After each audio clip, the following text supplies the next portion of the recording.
Срещата с Николай Цонев е в дома на дъщеря му Моника. Тя се радва на 4-месечното си бебе. Там е и сестра Екатерина с сина си Никола. В един от малкото свободни преди обеди на бившия военен министър. Последно време наистина няма време, даже понякога и пропускам сутрешния спорт.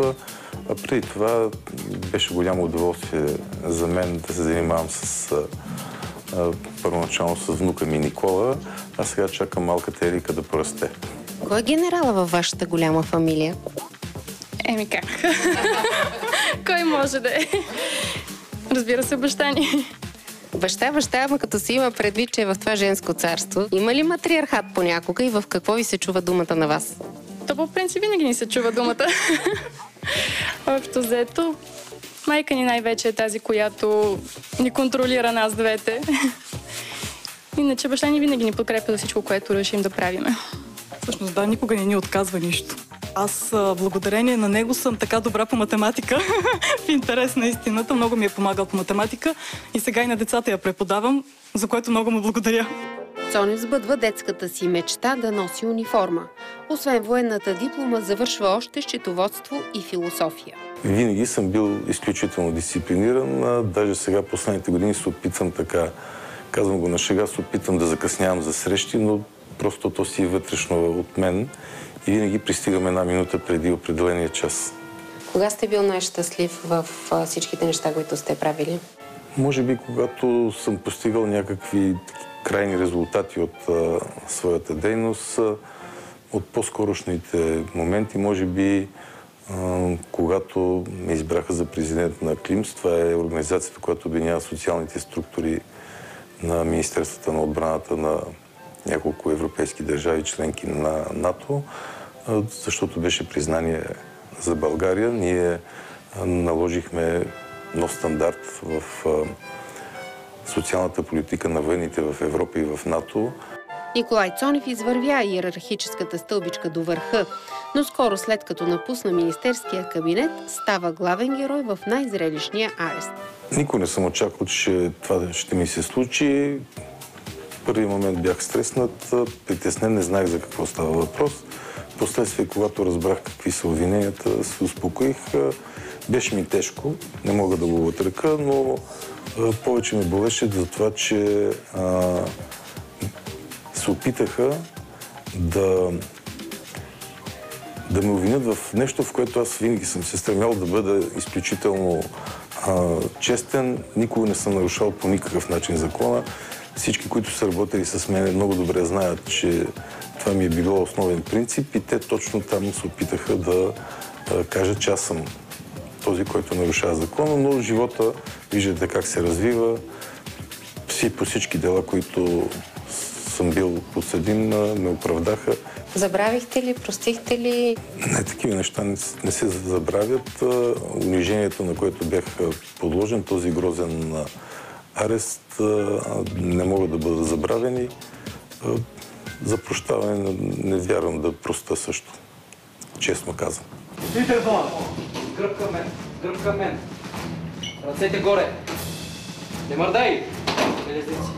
Господин Толев, ще бъдете обвинен в престъпление корупционно. Тъй като сте си абсолютен престъпник, колеги, като на всеки един престъпник, както трябва. Долу на земята. Долу на колене. Това управление, предишното беше управление на театъра, на камерите, на пиара и може би това им вършеше някаква работа в този един момент. Аз съм благодарен на моето семейство, защото ми вярваха през цялото време, посещаваха ме, изпращаха ми съобщения през съпругата ми, която идваше при мен в ареста. Моите приятели, моите близки, моето семейство винаги са вярвали, че съм невинен, че това е постановка, както си оказва в последствие и съм им благодарен за това. Започвате по нов път. Слогана ни, който е "Престар за България", след една година улицата го поиска. Защо си го причинявате отново? Защото политиката на вас ви нанесе и много вреди. Политиката е начин за реализиране на идеи. Гражданското общество още не е готово, за да участва в управлението на държавата. А освен това и много наши симпатизанти ме подкрепиха, подтикнаха, защото знаят какво аз съм направил, докато бях тази една година в Министерството на отбраната. Загубихте ли приятели в тези превратности в живота ви? Нито един. Нито един и мога да се гордея с това нещо. Има ли носталгия към тези времената с униформата? Да, има носталгия. Даже тази снимка за мен е много личен спомен, защото вие сигурно не знаете, но на времето имаше в поделението една алея на славата и тази снимка ви беше сложена. Като гледам пагони съм бил старши лейтенант и съм се гордял естествено за това, че все пак съм от отличниците. Да. Казахме му тогава отличник по бойната и политическа подготовка. Аз мисля, че съм живел един нормален живот, с изключение на един такъв случай преди 3 години, когато беше този зловещ, ако мога така да нача арест. И беше на един велик ден, който няма да забравите, на една страстната седмица за вас е била страстна. Страстният четвъртък е бил най-страстният в живота ви. А сте ревностен християнин и това, което мен ме очутва и имам респект към него, е това, че спазвате постите много сериозно. Да, от много години спазвам постите.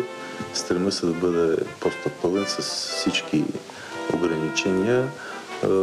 Много ме заболя, когато излезах извън арест и прочетох материалите, които са публикувани за мен и тогава е имало изказване, че ще бъдат разпънати 3 човека на Велики четвъртък и също пък ми направи добро впечатление, че един известен адвокат беше казал, тези, които са разпънати през страстната седмица, обикновено възкръсват.